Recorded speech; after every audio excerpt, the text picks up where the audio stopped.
મહત્વપૂર્ણ સમાચાર પ્રાપ્ત થઈ રહ્યા છે। અમદાવાદથી ક્લબો 7 માં દારૂની મહેફિલ પકડાઈ છે। દારૂ પીધેલી હાલતમાં એક મહિલા સહિત 9 પકડાયા। મોંઘીદાટ ગાડીઓ પણ કબજે કરાઈ। એક મહિલા સહિત 9 લોકો પકડાયા। પોલીસની રેડ પડી ત્યારે બેઝમેન્ટમાં દારૂની પાર્ટી ચાલતી હતી। દારૂની મહેફિલ સાથે મ્યુઝિક ડાન્સ પાર્ટી પણ ચાલતી હતી। પોલીસે બે BMW કાર પણ જપ્ત કરી છે। ગુજરાતમાં દારૂબંધી છે, પરંતુ અમદાવાદના ક્લબો 7 માં દારૂની મહેફિલ ચાલી રહી હતી। ખાનગી ક્લબમાં હાઈ પ્રોફાઇલ પાર્ટી પર પોલીસ જ્યારે ત્રાટકી તો તમામ હાજર લોકોના 12 વાગી ગયા। બેઝમેન્ટમાં મ્યુઝિક પાર્ટી સાથે દારૂની મહેફિલ ચાલી રહી હતી। સૌ કોઈ ડાન્સ પાર્ટીમાં પણ વ્યસ્ત હતા અને એ દરમિયાન પોલીસ આવી અને દરોડા પાડ્યા। એક મહિલા સહિત 9 લોકો સામે પોલીસે કાર્યવાહી કરી છે, તેમને પકડી પાડ્યા છે। પોલીસે બે BMW કાર પણ જપ્ત કરી છે। એટલે તમામ લોકો જે હતા તે હાઈ પ્રોફાઇલ લોકો હતા અને અહીં દારૂની મહેફિલ ચાલી રહી હતી, જેની ઉપર પોલીસ ત્રાટકી અને કાર્યવાહી કરી। આ તમામ નબીરાઓ જોઈ લો। આ નબીરાઓ દારૂની મહેફિલ માણી રહ્યા હતા। દારૂબંધીના ગુજરાતમાં આ લોકો દારૂની મહેફિલ ચલાવી રહ્યા હતા। આખરે કયા કયા આરોપીઓ પકડાયા છે તેના નામ પણ આપ જુઓ। ચિરાગ ધાનક, રાહુલ નામનો વ્યક્તિ, આશુતોષ શાહ, ભાવેશ પવાર, આ તમામ એ આરોપીઓ જે દારૂની મહેફિલમાં પકડાયા છે। રિતિકા શર્મા એ મહિલા અને સાથે જ 9 આરોપીઓ પકડાયા છે। હેમલ દવે, રાહુલ ગોસ્વામીના નામ પણ સામે આવ્યા છે। પોલીસે અત્યારે તમામને પકડીને કાર્યવાહી શરૂ કરી છે। પૃથ્વીરાજ ડોડલા અને શની પંડ્યાનું નામ પણ ખુલ્યું છે। આ એ નબીરાઓ છે જે એવું સમજતા હતા કે તેઓ દારૂની મહેફિલ માણશે અને કોઈ પણ તેમને પકડી નહીં શકે, પરંતુ પોલીસે તેમના તમામ જે મનસુબા હતા તેની પર પાણી ફેરવી દીધું। સંવાદદાતા પ્રણવ જોડાઈ ગયા છે વધુ જાણકારી સાથે। પ્રણવ, શું હકીકત સામે આવી છે?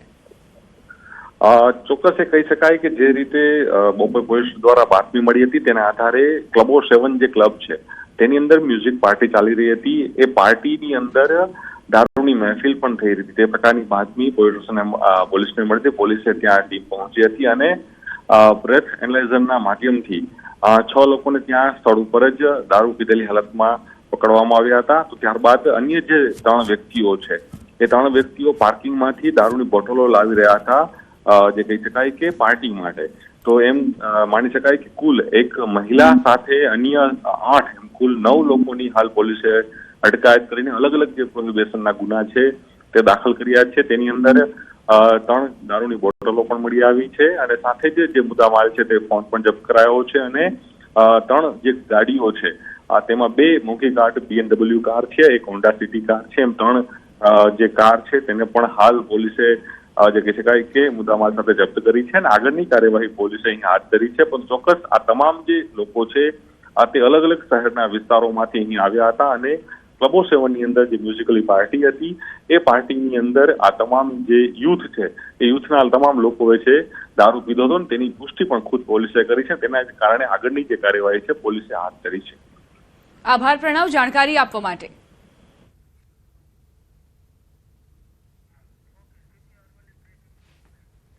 અરવલ્લીથી સમાચાર પ્રાપ્ત થયા છે। બેફામ રફતારનો કહેર યથાવત। સીસીટીવીમાં આખી ઘટના કેદ થઈ। ભિલોડાની બજારમાં બેકાબુ કારનો આતંક।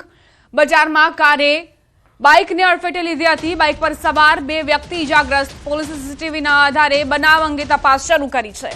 વધુ એક વખત બેકાબુ કારનો ભોગ બન્યા એક નિર્દોષ વ્યક્તિ બાઇક પર જઈ રહ્યા હતા તે દરમિયાન 2 વ્યક્તિને ઈજા પહોંચી છે। બજારમાં કારે બાઇકને અડફેટે લીધી હતી તેના સીસીટીવી ફૂટેજ પણ સામે આવ્યા છે। પૂરપાટ ઝડપે કાર હંકારવામાં આવી રહી હતી અને તેણે 2 બાઇક ચાલકોને અડફેટે લીધા, જેના કારણે બંનેને ઈજા પહોંચી છે। કારનો પણ કચ્ચરઘાણ વળી ચૂક્યો છે। આગળનો જે ભાગ છે તે આપ જુઓ, તેની દુર્દશા જુઓ।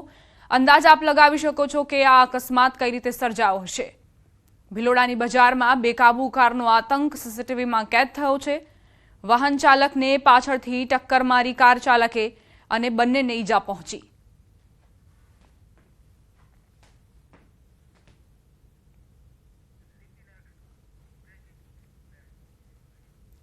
અરવલ્લીમાં બેફામ રફતારનો કહેર યથાવત છે। સીસીટીવીમાં આખી ઘટના કેદ થઈ। ભિલોડાની બજારમાં બેકાબુ કારનો આતંક।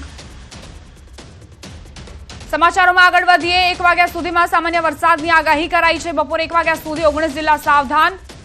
19 જિલ્લામાં માવઠાની આગાહી કરાઈ છે। 1 વાગ્યા સુધીમાં સામાન્ય વરસાદની આગાહી કરવામાં આવી છે। સાબરકાંઠા, અરવલ્લી, મહીસાગરમાં વરસાદ પડી શકે છે। સૌરાષ્ટ્રમાં પણ સામાન્ય વરસાદની આગાહી કરાઈ છે।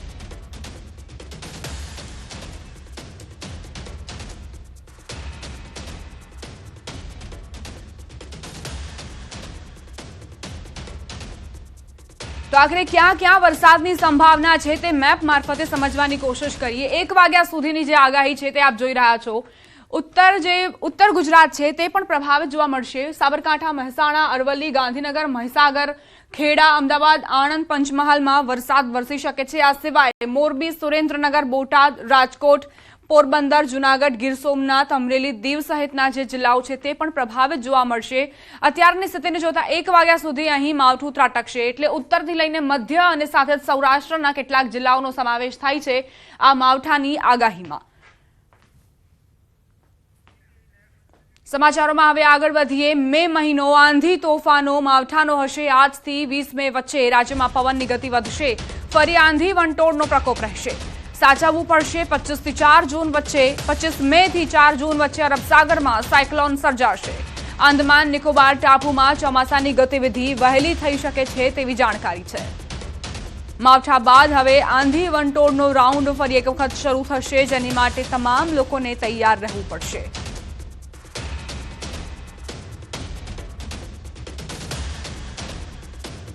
તારીખ 11 થી 20 પણ પવનની ગતિ વધારે છે અને પવનની ગતિ આંધી વંટોળ સાથે સખ્ત પવનના તોફાનો સાથે પુનઃ પણ સાચવવાની શક્યતા રહેશે અને ત્યારબાદ લગભગ 25 મે થી 4 જૂન વચ્ચે અરબ સાગરમાં એક સાયક્લોન બનવાની શક્યતા રહેશે અને આ વખતે આંદામાન નિકોબાર ટાપુ પર ચોમાસાની ગતિવિધિ વહેલી થઈ શકવાની શક્યતા રહેશે।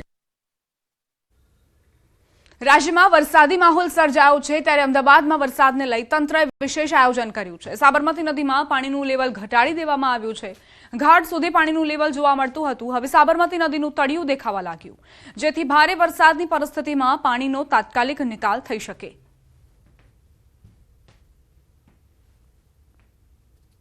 ભર ઉનાળે ચોમાસા જેવો માહોલ છે અને વરસાદની આગાહી કરવામાં આવી છે, ત્યારે તંત્ર દ્વારા પણ આગોતરું આયોજન છે તે કરવામાં આવી રહ્યું છે। અમદાવાદ સાબરમતી જે રિવર છે તેમાંથી પાણીનો નિકાલ છે તે કરવામાં આવી રહ્યો છે। પાણીનું લેવલ છે તે ઘટાડી દેવામાં આવ્યું છે। અત્યારે આ સાબરમતીના દ્રશ્યો છે, આપ જોઈ શકો છો કે સાબરમતીનું જે પાણી છે તે ઘાટ સુધી ભરેલું હોય છે, પરંતુ આ ઘાટથી પણ નીચે એટલે કે જે નદી છે તેનું તળિયું દેખાય તેટલો પાણીનો નિકાલ ત્યાં સુધી પાણીનો નિકાલ છે તે કરી દેવામાં આવ્યું છે। આગોતરું આયોજન કરવામાં આવ્યું છે, કારણ કે જ્યારે સાબરમતી નદી છે બે કાંઠે વહેતી હોય છે તેઓ અને વરસાદ થાય છે તો શહેરના જે વિસ્તારો છે તેમાંથી પાણીનો નિકાલ છે તે ઝડપથી થતો નથી। ત્યારે તંત્ર દ્વારા આયોજન કરવામાં આવ્યું છે કે સાબરમતીનું જે પાણીનું લેવલ છે તે ઘટાડી દેવામાં આવ્યું છે, કે જેના કારણે શહેર વિસ્તારમાં વરસાદ થાય તો પાણીનો નિકાલ છે તાત્કાલિક થઈ શકે। કેમેરામેન પંકજ સાથે વી પટેલ, ન્યૂઝ 18 ગુજરાતી, અમદાવાદ। તો આ તરફ દક્ષિણ ગુજરાતમાં કમોસમી વરસાદે વિનાશ વેર્યો છે। સુરત સહિતના જિલ્લામાં ખેડૂતોના કેરી સહિતના પાકને ભારે નુકસાન પહોંચ્યું, તેથી ખેડૂતો સરકાર પાસે સહાયની આશા રાખી રહ્યા છે। ત્યારે ખેડૂત અગ્રણી અને કોંગ્રેસના નેતા દર્શન નાયકે સરકારને રજૂઆત કરી છે। ખેડૂતોને યોગ્ય વળતર આપવા માંગ કરી છે। નોંધનીય છે કે હાલ ખેતીવાડી અધિકારી દ્વારા ઓલપાડ, ઉમરપાડા સહિતના વિસ્તારમાં નુકસાનીનો સર્વે કરવામાં આવી રહ્યો છે।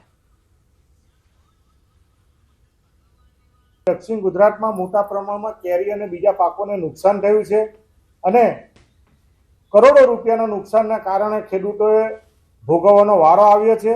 કે સરકારશ્રી તાત્કાલિક અસરથી સર્વે કરાયા પછી જે સરકારના નીતિ નિયમને બદલે ખાસ કિસ્સામાં પેકેજ જાહેર કરે એવી આપના માધ્યમથી અમે માંગણી વ્યક્ત કરીએ છીએ। રાજકોટના ધોરાજીના ખેડૂતોને માવઠાનો ભારે માર। કમોસમી વરસાદે ઉનાળુ પાક પર પાણી ફેરવી દીધું। ધોરાજીમાં પુષ્કળ પ્રમાણમાં તૈયાર થયેલા તલનું વાવેતર માથે પડ્યું। 1 વીઘા દીઠ ખેડૂતોએ 5,000 થી 6,000નો ખર્ચ કર્યો, પરંતુ વરસાદે તમામ પર પાણી ફેરવતા અસરગ્રસ્ત ખેડૂતોની સરકાર સમક્ષ સહાય પૂરી કરવા માંગ।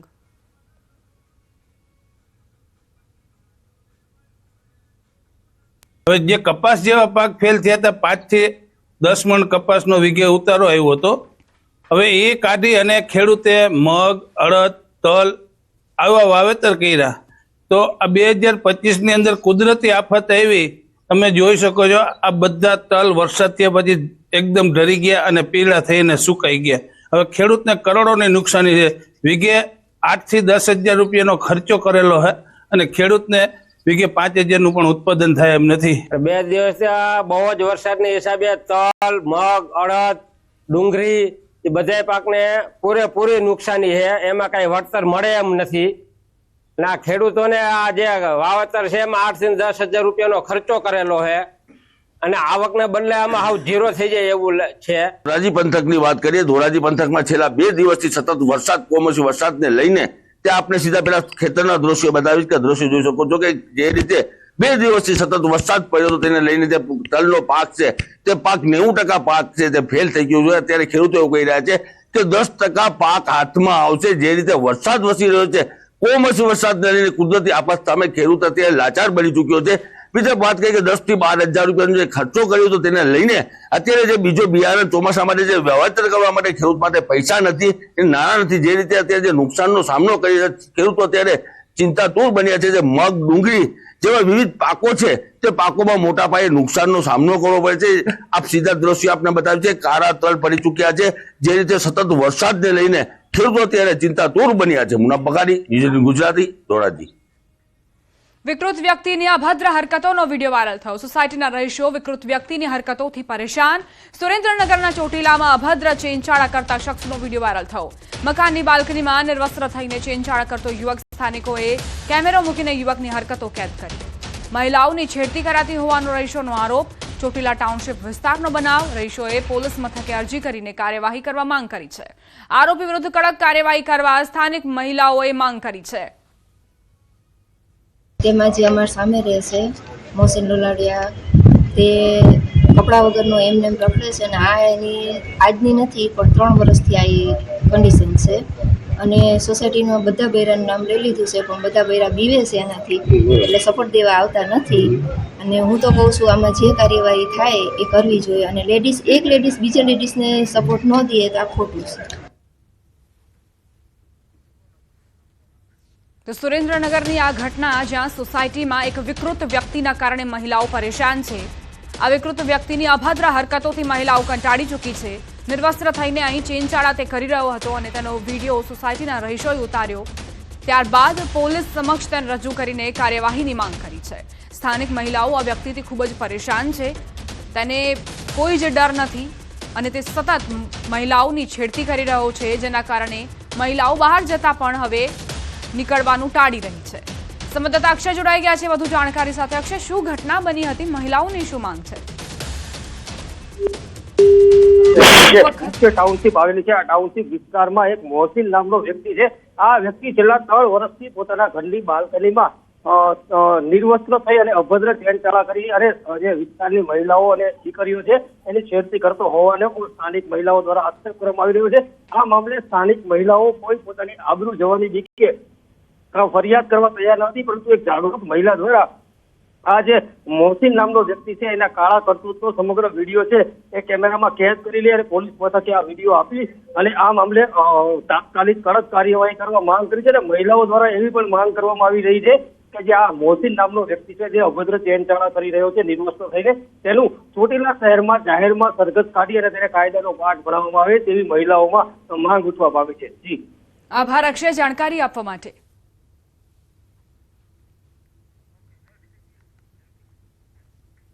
મહત્વપૂર્ણ સમાચાર પ્રાપ્ત થયા છે. રાજ્યના સરહદી વિસ્તારોમાં શાંતિનો માહોલ છે. કચ્છના ભુજમાં સવારથી સ્થિતિ સામાન્ય. વેપાર ધંધા ફરી એક વખત ચાલુ.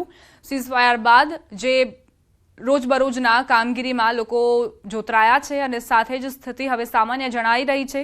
આ પહેલા 3 દિવસથી જે બ્લેકઆઉટની સ્થિતિ હતી, સતત પાકિસ્તાન તરફથી ડ્રોન હુમલા કરવામાં આવતા હતા, જેના કારણે કલેક્ટરે આદેશ આપ્યો હતો કે તમામ લોકો પોતાના ઘરની અંદર જ રહે, કામ ધંધા રોજગાર પણ બંધ રાખે અને ઘરની બહાર નીકળવાનું ટાળે. જો કે આજે ફરી એક વખત જનજીવન ધબકતું જોવા મળી રહ્યું છે. ભુજના રોડ રસ્તા પર વાહન ચાલકોની અવરજવર પણ નજરે પડી રહી છે. બજારો પણ ખુલી ગઈ છે અને લોકોને શાંતિ પણ મળી છે, હાશકારો પણ અનુભવ્યો છે. ભારત અને પાકિસ્તાન વચ્ચે સીઝ ફાયર બાદ સ્થિતિ સામાન્ય બની રહી છે. યુદ્ધ વિરામ બાદ સરહદી વિસ્તારોમાં જનજીવન સામાન્ય જોવા મળી રહ્યું છે અને લોકો પરત પોતાના કામકાજ તરફ વળ્યા છે. ભુજના ગ્રામ્ય વિસ્તારોમાં 2 દિવસ બ્લેકઆઉટ રહ્યું હતું. તેનો ગ્રામજનોએ સારી રીતે સામનો કર્યો. હવે લોકો પરત કામ ધંધા તરફ વળ્યા છે.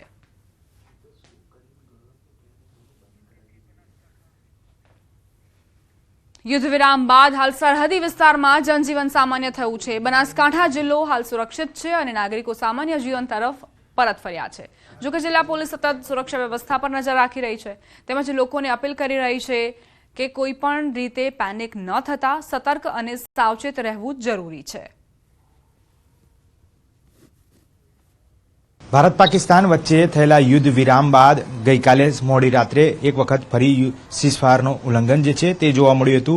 પરંતુ ત્યારબાદ કોઈપણ પ્રકારની તણાવભરી પરિસ્થિતિ જે છે તે અનેક જિલ્લાઓ જે છે તેમાં નથી જોવા મળી રહી. એક શાંતિનો સંદેશ ચોક્કસથી જોવા મળી રહ્યો છે. મહત્વની વાત છે કે જ્યારે સુઈગામ આસપાસ નળાબેટનો વિસ્તાર છે તે દ્રશ્યોની વાત કરું તો આપને દ્રશ્યો સ્પષ્ટપણે કહી આપે છે કે આ તમામ વસ્તુ જે છે તે ન્યૂ નોર્મલ અત્યારે હાલ ફરી પરિસ્થિતિમાં થઈ ગઈ છે. લોકો પોતાનું સામાન્ય જીવન જે છે તે જીવી રહ્યા છે. આસપાસના તમામ ધંધાદારી દુકાનદારો વ્યક્તિઓ જે છે તે તમામ લોકો અત્યારે હાલ પોતાના ધંધા રોજગાર તરફ એકવાર ફરી વળ્યા છે અને માનવામાં આવી રહ્યું છે કે ક્યાંક ને ક્યાંક સેફટી જે છે તે પણ તે લોકોને મળી રહી છે. સ્થાનિક પોલીસ તરફથી ફરી એક સૂચનો છે તે નથી આપવામાં આવી રહ્યા અને તેને જ પગલે લોકો એક રાહતનો શ્વાસ જે છે તે લઈ રહ્યા છે. પરંતુ બોર્ડરની વાત કરીએ તો બોર્ડર નજીક આ ગામ હોવાના કારણે સ્થાનિક પોલીસ સહિત જે સૂચનાઓ જે છે તે તમામ સૂચનાઓ મળતા તેનું તુરંત પાલન જે છે તે ગ્રામજનો પણ કરતા હોય છે તેવું અત્યારે હાલ દેખાઈ રહ્યું છે. કેમેરામેન શ્રેણિક મહેતા સાથે મૌલિક દામેચા, ન્યૂઝ 18, સુઈગામ, બનાસકાંઠા. ભારત પાકિસ્તાન વચ્ચે સીઝ ફાયર બાદ દાલ લેક પર સન્નાટો જોવા મળ્યો. શ્રીનગર પર પાકિસ્તાનના ડ્રોન હુમલાના નિષ્ફળ પ્રયાસ બાદ શાંતિપૂર્ણ વાતાવરણ જોવા મળ્યું. नगर में हुए ड्रोन हमले के बाद अब सुबह लोगों के अंदर एक कौतूहलता है, लोगों के अंदर एक सतर्कता है और इस वक्त हम डल झील पर मौजूद हैं यहाँ पर और अभी फिलहाल डल झील पर सन्नाटा छाया हुआ है और लोगों में एक तरीके के हम कह सकते हैं कि थोड़ा बहुत डर का, खौफ का यहाँ पर माहौल है. क्योंकि जो पहले यहाँ पर हाउस बोट की भीड़ देखी जाती थी पहलगाम आतंकी हमले के बाद, हालांकि ये कम हो गई थी, बावजूद इसके कल का जो आलम था उसके बाद बिल्कुल सब यहाँ पर लोग गायब हैं और बाहर नहीं निकल रहे हैं. कल जिस तरीके से पाकिस्तान की ओर से हिमाकत की गई ड्रोन अटैक की, एक के बाद एक ड्रोन अटैक की और भारतीय जो सुरक्षा तंत्र ने उस हमलों को नाकाम कर दिया, उसके बाद यह नज़ारा है श्रीनगर डल झील का. लोगों में बिल्कुल एकदम कौतूहलता है, लोगों में एकदम आशंका भरी सुबह है और लोग बात करने से यहाँ पर कतरा रहे हैं. लेकिन हालात यही है कि जो इस हमले के बाद अब लोगों को यह यकीन नहीं हो रहा कि पाकिस्तान ने सीज़ फायर का जो उल्लंघन किया उसके बाद ऐसी हिमाकत वह करेगा. बहरहाल भारत के लोग पाकिस्तान की इस करतूत से वाकिफ़ हो चुके हैं. जिन जिन जगहों पर ड्रोन हमले हुए हैं, जिन जिन जगहों पर धमाके हुए हैं, वहाँ के लोग अब एक आशंका भरी सुबह के साथ अपना जीवन शुरू कर रहे हैं और फिलहाल जो सामान्य जनजीवन की तो और बढ़ ही रहे, लेकिन उनके अंदर एक तरीके की आशंका है, एक तरीके का डाउट है. कैमरा पर्सन राकेश नेगी के साथ अमित पांडे, श्रीनगर, न्यूज़ 18 इंडिया. શ્રીનગરની મુલાકાતે આવેલા મુસાફરોએ કહ્યું કે પાકિસ્તાનને હવે દેખાડવું પડશે કે આપણે શું છીએ. દરેક વખતે આવી હરકતો નહીં ચાલે. श्रीनगर उस वक्त दहल गया जब एक के बाद एक ड्रोन आते यहाँ पर दिखे, लेकिन सारे ड्रोन हम लोग को नाकाम कर दिया गया और कल रात की यह घटना है. 1 घंटे तक यह पूरा का पूरा दौर चला और उसके बाद रात भर खौफ के साए में, दहशत के साए में श्रीनगर के लोग यहाँ पर जो थे वो उन्होंने रात बिताई. अब सुबह हो गई है, लोगों के अंदर संशय है, आशंका है और लोग यहाँ पर अपनी जो आम जिंदगी है वह आगे गुजर बसर कर रहे हैं. कुछ लोग हैं यहाँ पर श्रीनगर डल झील में जो बाहर से आए हैं, हम इनसे बात करते हैं, ये इनसे भी पूछते हैं कि क्या हुआ. ये बताइए कल रात को हुआ क्या था? कल रात में हम खाने बैठे थे, खाने की शुरुआत ही कर रहे थे और अचानक से ये शुरू हुआ, आवाज़ ज़ोर ज़ोर से शुरू हुई तो हमको थोड़ा डर लगा. लेकिन एक 20 मिनट जितने भी हमारे साथ टूरिस्ट थे वो सब खौफ में आ गए थे, टेंशन में आ गए थे, लेकिन उसके बाद हमको भरोसा था कि अब कुछ होगा नहीं, हमारा आर्मी है इधर, हमको टेंशन लेने की ज़रूरत नहीं है। पाकिस्तान ने ये एकदम सीज फायर तोड़ा, धोखेबाजी की, मतलब क्या कहेंगे इस बारे में? ये गलत है। एक बार अगर आपने समाधान कर लिया, सुलह कर ली है, तो उसके बाद ऐसी हरकत नहीं करनी चाहिए। जो हमारे जैसे जो टूरिस्ट है वो ज़्यादा खौफजदा हो गए थे, ये करने के बाद उनको ऐसा कदापि हरगिज नहीं करना चाहिए। आगे क्या मांग है आपकी? आगे मांग है कि बस यहाँ जो भी है देश में अमन रहे, शांति रहे, और उनको कुछ न कुछ तो बताना पड़ेगा कि हम क्या है। हर बार ये नहीं चलेगा, हर बार ये नहीं चलेगा, ऐसा कहना है कुछ टूरिस्ट का जो यहाँ पर बाहर से आए हैं श्रीनगर में, और कुछ लोगों ने अपनी बात भी बताई। कुल मिलाकर पाकिस्तान की कायराना हरकत से उसको मुंहतोड़ जवाब दिया गया है, और फिर देश के लोगों का यही कहना है कि जैसी करनी पाकिस्तान को वैसी ही भरनी पड़ेगी। कैमरा पर्सन राकेश नेगी के साथ Amit Pande, Srinagar, news 18 India. PM નિવાસ સ્થાને મહત્વની બેઠકનું આયોજન, ત્રણેય સેનાના પ્રમુખ પીએમ આવાસ ખાતે હાજર। પીએમ મોદી સાથે ત્રણેય સેનાના પ્રમુખની બેઠક। સીડીએસ અનિલ ચૌહાણ પણ પીએમ નિવાસ સ્થાને હાજર છે।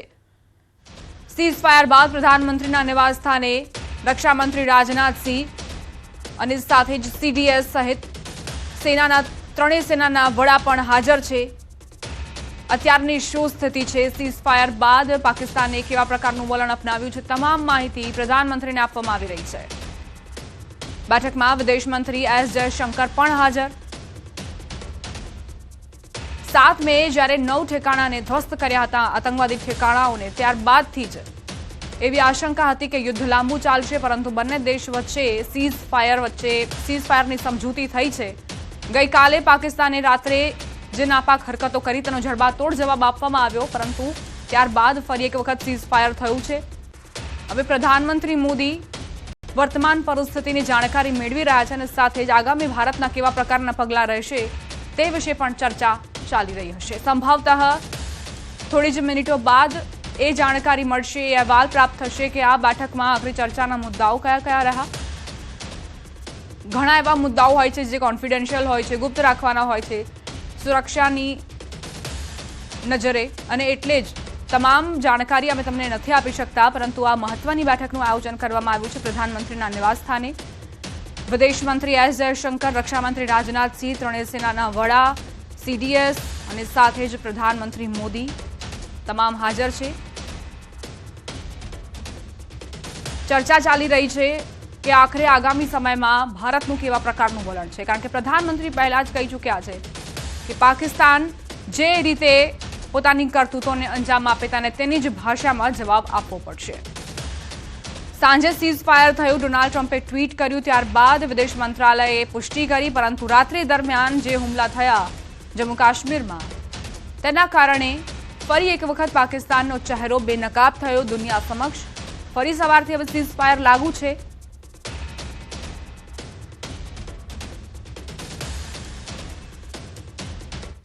રોકાઈશું એક બ્રેક માટે। આપ જોતા રહો ન્યૂઝ 18 ગુજરાતી।